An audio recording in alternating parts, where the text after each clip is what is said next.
Dream girl Hema Malini और धर्मेंद्र की बेटी ईशा देओल का बसा बसाया घर टूट गया है।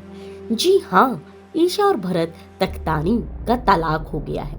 हालांकि ये खबर बीते महीने यानी जनवरी से आ रही थी कि दोनों का तलाक होने वाला है, लेकिन अब इस बात पर मोहर लग चुकी है। दोनों का तलाक हो गया, इस बात को खुद भरत ने कंफर्म किया।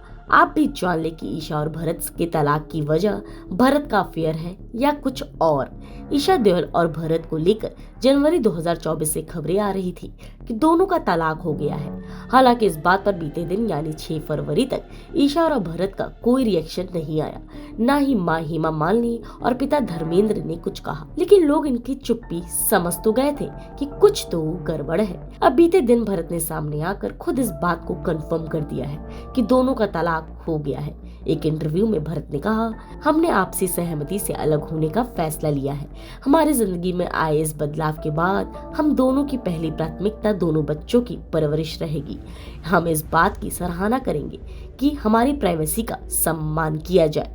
दरअसल ईशा देओल और भरत के तलाक के बाद सभी ये जानना चाहते थे कि वो दोनों अलग आखिर क्यों हुए। आपको बता दें, ईशा की बुक अमम मियां साल 2020 में छपी थी। इस बुक में ईशा ने कुछ ऐसा लिखा जिससे पढ़कर आप भी हैरान रह जाएंगे।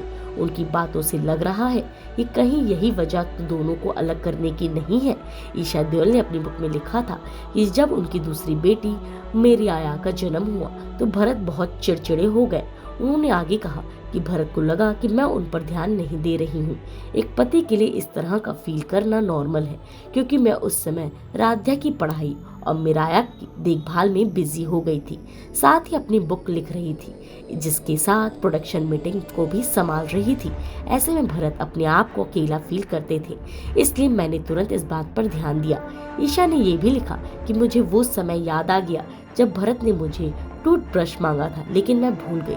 इसके अलावा उनकी और भी कई काम मैं भूल जाया करती थी।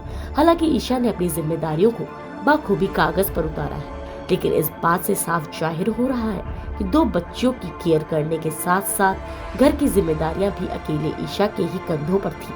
आमतौर पर जब घर में 2 छोटे बच्चे हो तो पति पत्नी दोनों का फर्ज होता है कि उनकी देखरेख करें, लेकिन ईशा ने इस काम को अकेले ही किया। इस बात से आप अंदाजा लगा सकते हैं कि वे किस दर्द से गुजरी होंगी। ऐसे में ये भी बड़ी वजह है कि दोनों का तलाक हो गया।